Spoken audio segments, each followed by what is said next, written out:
views and opinions expressed in this program are those of the participants and do not necessarily reflect the views of BronxNet or the program underwriters.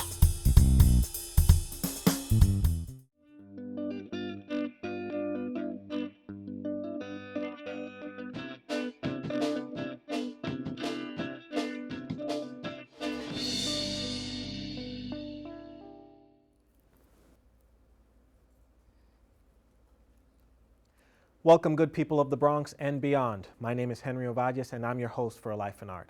On this show, we will bring you engaging and personal conversations with artists with whom you may not be familiar, people who have been working on their craft for at least a decade and are at a crossroads where passion meets necessity. We'll discuss creativity and inspiration with our guest artists, but also find out what it takes to balance the struggles of practical life while pursuing their passions. Our guest today is a talented actress and dancer and also an alumnus of Lehman College. She has been focusing her creative talents on creating visual art, utilizing drawing, painting, and digital art to examine the world and the way she views it. Today we learn about Julie Ortiz's life in art.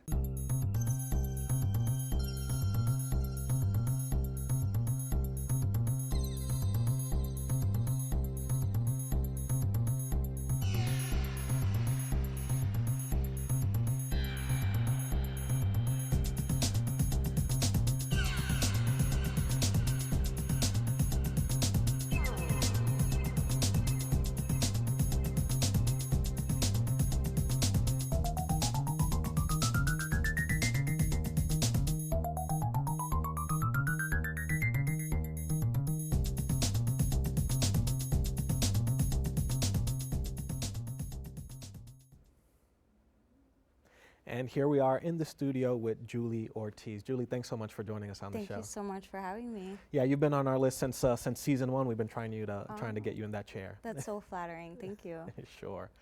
So I've known you for over a decade. I think the first time I met you was when you were in rehearsals to play Snow White. Yeah. And that's the first time I saw you on stage. And throughout those more than 10 years now, it's been really cool to see you evolve as an artist. So I want to, dig in and get to know you a little bit better. Let's start at the top. Where were you born and where did you grow up? I was born and raised in the Bronx, South Bronx, Puerto Rican parents, mother from Maya West, father from Caguas. Oh, very specific. Yeah. I like that. Yeah, I had to throw that in there. I went to PS 53, which was not too far from where I lived. I could literally walk there. Junior high, I went to St. Angela Merici, which is Catholic school. Then I went to John F. Kennedy High School. Okay, got it. And I know you have a sister that I've met. Do you have any other siblings? No, just one sister. Okay, Yeah. and you're the older. No, she's older. Oh, is that right? Yeah, 5 years apart. Wow, how did I get that mixed up? She looks really young, could be that. Maybe. Yeah. Perhaps. So then she was she an influence on you in any way, being 5 years older? Yeah, absolutely. She was like another mother to me, always looking up to her, and she inspired me. Right. Yeah. And then as far as artistic inclinations, are either of your parents into the arts or your sister? My mom, yeah, somewhat. I mean, she's a dancer. She likes to dance. Okay. She's not professionally, but she likes to dance. I kind of got that from her. My father, not so much. He's like kind of like a carpenter. He likes to build things and stuff. Okay. I think I kind of got my creative abilities through just me and just like TV inspiration. But yeah, and my sister, she had the smarts. She went to Cornell. Right. She went to NYU. So I always looked up to her that way. But I was always the creative one. I always wanted to dance, draw, what have you. I just always liked the creative arts. Right. So what's your earliest memory of, sort of being bitten by the creative bug? Because I know, you're an eclectic artist. You dance, you act, you sing, and also now obviously you're getting into more visual art. So what came first and how did you fall in love with it? Wow, where could I start? When I was little, I always liked to dance. I was always dancing around my house. My sister always reminds me of when I was little. I always wanted to entertain. So I would go to the living room and I would just start dancing. And it would annoy her, but she thought it was cute. She's like, oh, Julie, you always want to entertain. This is a funny story. I used to have a doll named Fatso, and I used to do like voiceovers for him. So I used to talk with him and I used to entertain my sister that way. But I would say it started in college is when I got into acting. Before that, like in high school, I was always into sports. It was always like tennis, long distance running, cross country. But yeah, when I got into college, I just kind of dabbled into acting. I went to Hofstra University. Oh, I wasn't aware of that. Yeah, it was only for 1 year because it was really expensive. But there was an acting class that I took. It was my first acting class. And it was kind of cool because my professor back then, her name was Rosenthal, she did this activity where she said, I want you to pretend that you're doing something like a daily activity. So she gave me painting my nails. So this was my first time literally acting. So I was like, okay, why not? So I started just pretending that I was painting my nails, and I did it in detail. And then after class, she was like, I'm directing a play, Come and Go by Samuel Beckett. And she was like, I want you to be a part of it. I really like that. And I was just like shocked. I was like, just with that little thing. And she was like, yeah, that was really cool. You know, you have potential as an actress. So that was my very first play, was in Hofstra University. And that was like 2003, I think. Right. Yeah, so that was cool. And after that, I was just like, oh, I love this. This is so much fun. I want to keep on doing it. But then after that, I had to leave, unfortunately. It was too expensive. Yes, financially it was difficult. So Lehman College came to mind. Actually, the same professor, she told me, oh, why don't you try Lehman College? It's near you. You live in the Bronx, and they have a great theater program. So, oh, that's interesting. I wonder how she was familiar with the program. I know. Actually, I don't even remember. But I was like, okay, I'll look into it. And actually, my good friends from high school, Amira, Mustafa, and Christy Reynoso, who you know as well. Yes, indeed. They were going to Lehman at the time. So I was just like, I remember us having a conversation. They were like, you should come to Lehman, come to Lehman. So I was like, okay, I'll look into it, you know, and I ended up going to Lehman College. Right. Wow, interesting. Yeah. Yeah, so that's cool then. So do you think that just from the beginning you were sort of comfortable on stage? Because that's one of the hardest things to do, to just be natural on stage. So I'm sure that what that professor, you know, locked into was for you to just be able to forget about everything else and paint your nails. Yeah. I mean, I was always growing up, I was pretty quiet and shy, and actually acting never came to mind. I never thought like, would I be an actress? It always fascinated me. I looked up to certain actresses and stuff. Right. But it was never something that I thought I could physically do. But yeah, she actually gave me the inspiration, the courage to be like, yeah, you could do this. And then in Lehman, again, Amira, it was SummerWorks, 2005. She told me, we should do it, like us three, let's just do it. And I was like, okay, cool. So auditions for Snow White were going on, and I was like, oh my God, I was pretty nervous about it. I was like, okay, sure, why not, let's do it. And Ken Ross, when I auditioned, he loved it. He said that he loved how expressionistic I was, and he was like, I really think you would be great. And I'm really pale, as you can see. So he was like, I think, you know, you would be great. A lot of things going for you there. Yeah, I was like, hey, I mean, I was super flattered, but he was like, you're gonna have to sing. And that's when I was like, oh man, I was that like, made you uncomfortable? Yes, absolutely, because I never sang in public. So imagine in a play, that's like so much. It's like a play, I'm gonna act and then I'm gonna sing. It was like kind of intense. Right. But I was like, you know what, just do it. Something just told me intuitively, like, just go for it, do it. So I tried it and I got the part, and it was so cool. It was flattering, you know. Yeah, yeah. I mean, so that's interesting. Your first like experience on stage was doing a Beckett play, which is no easy feat, and you know hard to sort of wrap your head around, or it can be, unless you're guided, you know, properly. And then your second play, once you come to Lehman, is, you know, putting you in the uncomfortable spot of having to sing, which you weren't necessarily too thrilled with that idea. But it, you know, I remember seeing that production, and you did really well in it. Thank you so much. Thank you. Yeah, it was a lot of fun. And after that, forget it. I was crazy in love with theater, and I just kept auditioning for different parts. And then soon after that, Eddie Torres, he saw the play, and he approached me and he said, you know, I think you would be a great candidate for Wilhelmina. So I always, that production of Count Dracula. Exactly, yeah. And I was really fascinated with Dracula growing up, and I always liked the dark, mysterious kind of role. So I was like, hey, from Snow White to Wilhelmina, why not? Yeah. You know, a little psycho, but yeah. Let's do it all. Yeah, why not? So, and that was also an awesome production. So. All right, so I think that's actually a great spot for us to take our first break. And when we come back, I want to sort of dig into Julie Ortiz and this light and dark contrast in your, in your Yeah. art and in your life. Cool. Thank you. So don't go anywhere. We'll take a quick break and be right back with more about Julie right after this.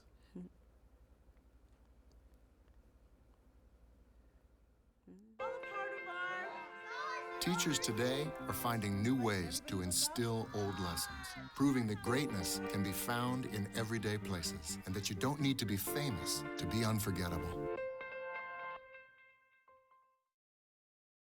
I already knew that I was going to go to college, from a young age. I definitely want to major in political science, become the mayor or something, make the situation better for other people. My name is Justin, and I am your dividend. People think I'm trash, but they're wrong. Today I'm just an aluminum can, but one day I could be a stadium.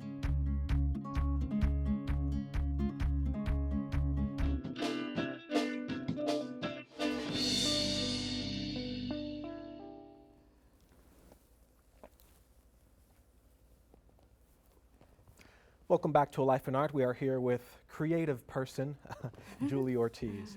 So yeah, Julie, you won't allow us to put you into a box, and I sort of love that. So we've been talking about in the last segment about your discovery for your love for theater and acting, but you had talked about dance being your first love. So how did you continue to keep up with that, and then when does the visual art begin in your life? Well, dance also was a part of me going to Lehman College. Amy Larimer, she's awesome. She actually got me really into dance. I mean, like I said, I was into it when I was little. I wanted to be a ballerina, but then I kind of let it go for a while, and I just started doing other things. But then when I got back into college, she definitely inspired me to do it again. So there were some shows where she gave us the freedom to choreograph our own dances. Right. So my inspiration was always there was one dance that I choreographed that it had to do with sleep paralysis. I don't know if you're aware, but basically it's just when you're paralyzed in bed. It's like when you're in between REM sleep. It's a little creepy. A lot of people think it's right, really you're sort scary. of you're conscious, but you can't move, and it's sort of like your body's not responding. Exactly. So that was an inspiration for a dance. I called it reverse reality. And it was kind of a dark piece. I don't think anyone really understood it unless I described it.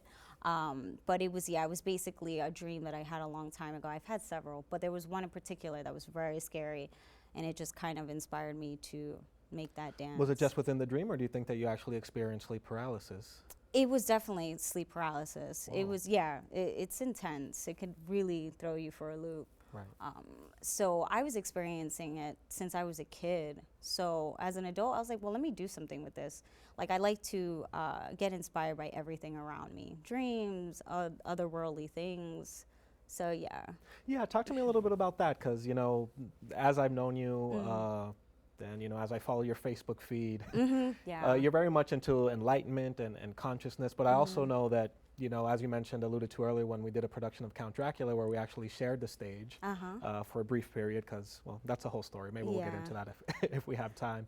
But you are sort of fascinated by things that can be considered occult, I guess. Yeah, I don't know. It just always fascinated me. Like, I like to view things in a different way. I mean, I think there's a different story for everything. Everyone has their beliefs on things, and I can hear one story and be like, okay, I understand that, I totally get it, but I feel like there's something beyond, I think there's so much to this world that we don't know, so I like to explore that, and I like to research it, and I just find it intriguing. I think it's awesome to believe that there could potentially be extraterrestrials, or there can be fairies, Right. Call me crazy, I don't care. Like, I just feel like they, it exists, or, whatever.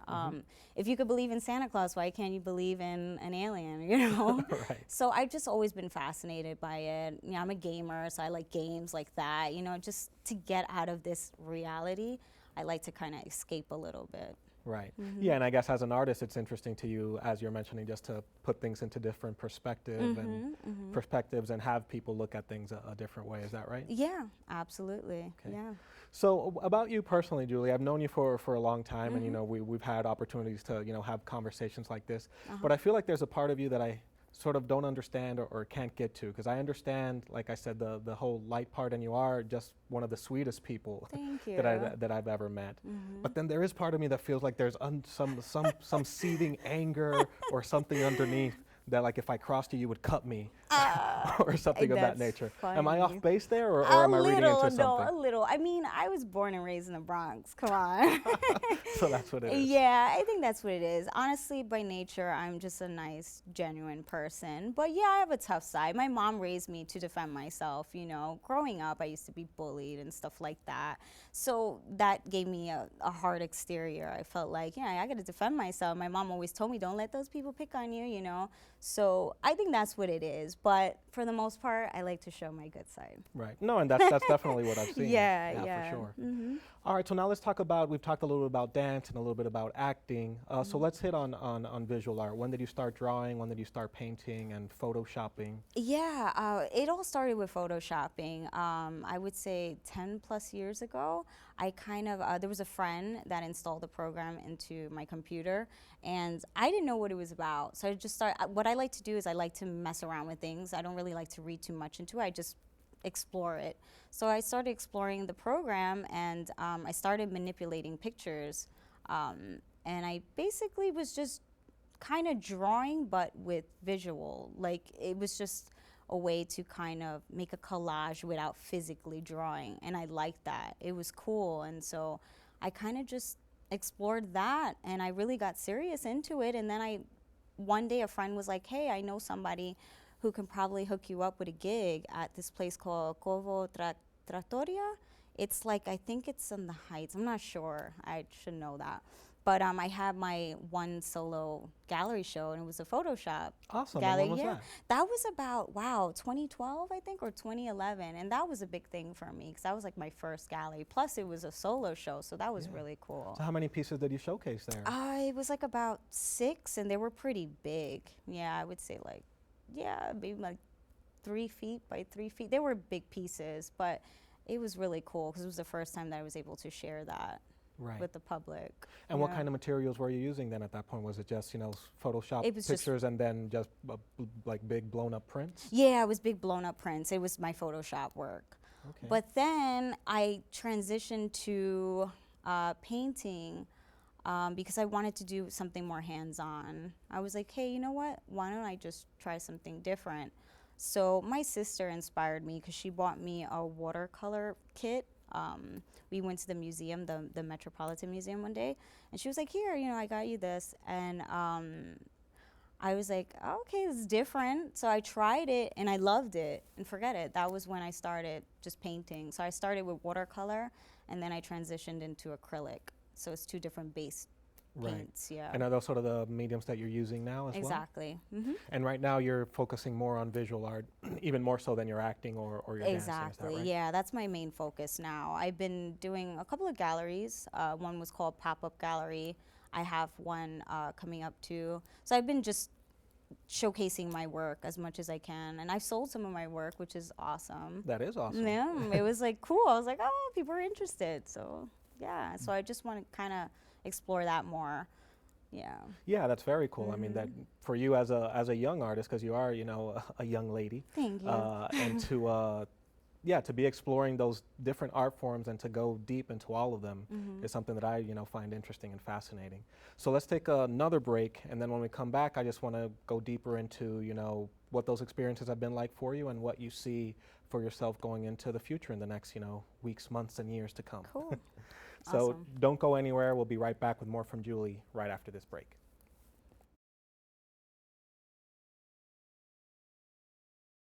Today, 1 out of every 4 American kids is Hispanic. Many of the future doctors who will care for us, the scientists and entrepreneurs of our country, can be your kids. And the Hispanic Scholarship Fund helps you prepare, plan, and pay for your kids' college education. Teachers today are finding new ways to instill old lessons, proving that greatness can be found in everyday places and that you don't need to be famous to be unforgettable. I already knew that I was going to go to college, you know, from a young age. I definitely want to major in political science, become the mayor or something, make the situation better for other people. My name is Justin, and I am your dividend.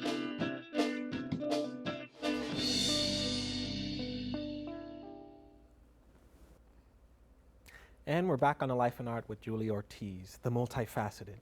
Thank you. So I'm interested, Julie, in, a person such as yourself that explores different art forms. First of all, do you have a preference as to anything that you enjoy more in art doing, acting, dancing, painting? I mean, I guess right now it's just mainly painting. That's what I've been focusing on, but I love everything. I love dancing. I still love to dance. I still love to act. I guess I've just been kind of focusing on my art because it takes a lot of time, and I don't know, I just feel that at this time in my life, that's more my passion. I see.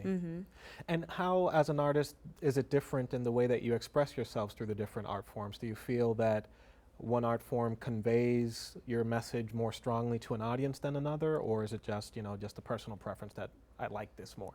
Yeah, I guess it's a personal preference. I think in every art, I specifically show a different emotion. I guess in painting, it's very poetic for me. I'm able to convey more emotions through painting, but also dance as well. It's different, I guess, in some ways, but also the same, because I'm always expressing no matter what, whether it be dance or painting. Right. And do you think there's specific themes or messages that sort of come up for you as an artist that you like to express, or are you just picking up what's around you in the world on that day? It's a little bit of both, actually. I'm always inspired by something, no matter what, whether it be a dream, like I said, like otherworldly things, sometimes movies. It's like a mixture of everything. Sometimes other artists as well. YouTube, there's a lot of different artists that share their techniques. So that definitely inspires me as well. Yeah. I guess that's it. And then as far as the visual art, just, school me a little bit on how that works. How do you get hooked up with a gallery and an opening? What is that world? Yeah, that's a good question. It's about connections, actually. I mean, it's not so hard. You just go to different gigs. So in my case, it was a friend of a friend. She's a really great artist, and she told me about the pop-up gallery. That was actually one of the first galleries that I did. And from there, you just kind of connect, and different artists tell you like, oh, well, you should showcase your work here. And thankfully, a lot of the galleries that I participated in were free. So it was just, word of mouth and just getting your work out there. Actually, the gallery that I'm going to be in now, it's a huge event, actually. So it's a little difficult to get into that. You just kind of have to be first one in line, I guess. I see. Yeah. But and you also have to pay to show your pieces, right? Which is not a bad thing because it's you get a lot of publicity, so it's definitely worth it. And at this specific gallery, is there the potential for you to sell your pieces, or is it sort of just absolutely? Actually, in all galleries, all the ones that I participated in, you can sell them.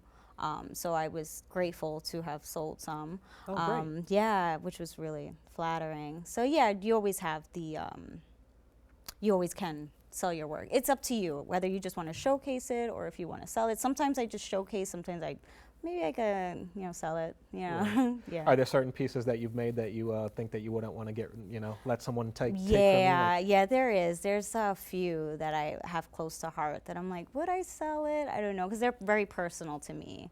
But then again, it all depends on, if there's someone that's really interested, can negotiate. Right. It depends. And as part of the negotiation, is it just a financial thing, or are you trying to are you going to take care of my baby? No, yeah, it's both. I mean, it could be a financial thing, and it is also like, why do you want this piece, But it's also flattering that they're even interested. So either way, it's always good. Of course. So Julie, one of the things that we like to touch on this show is how you balance your art with, the practical life situations and problems that come up. So what are some of the survival jobs that you've had to do to sort of subsidize your art? Yeah, wow, yeah, it's a good question. It's always been kind of a struggle, just kind of balancing the two, especially that I put in so much dedication when it comes into my painting and stuff.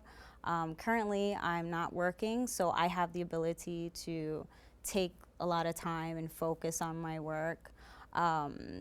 But it is a struggle because you're not always selling. It's most of the time it's just showcasing. And that to me is important as an artist. You can't always focus on, am I gonna sell something, am I gonna sell something? It's just a passion, you know? Do you wanna share your work with the world and have Yeah, I'm sure your creativity would be stifled if it was just, you know, for financial gain that you're doing it. Exactly. So if I'm, you know, understanding correctly, basically you're saying that it's a blessing right now that you have the time to be able to dedicate to your art.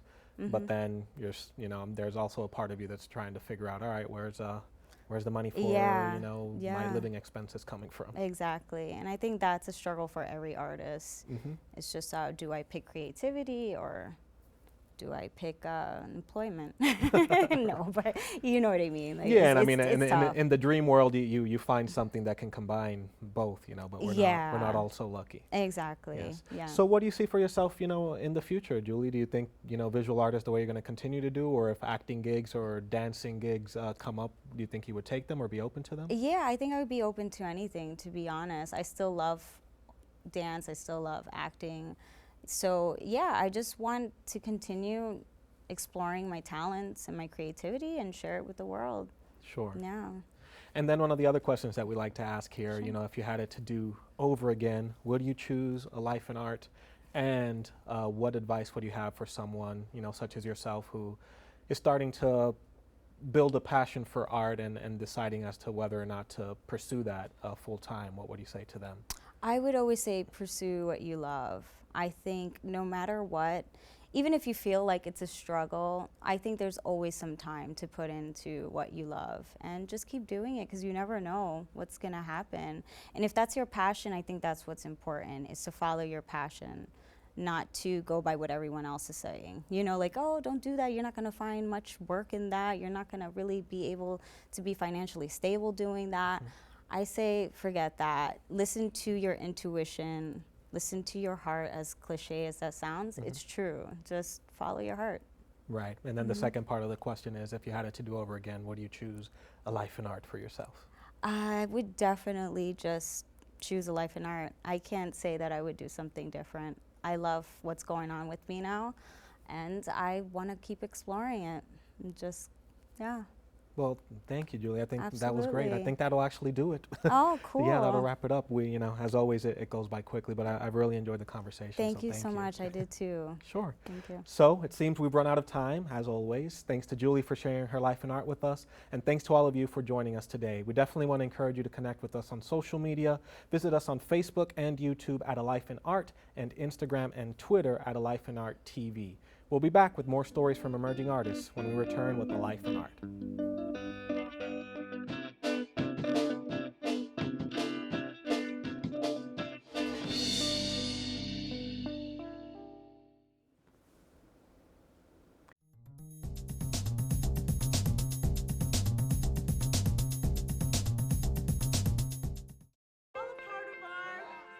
Teachers today are finding new ways to instill old lessons, proving that greatness can be found in everyday places and that you don't need to be famous to be unforgettable.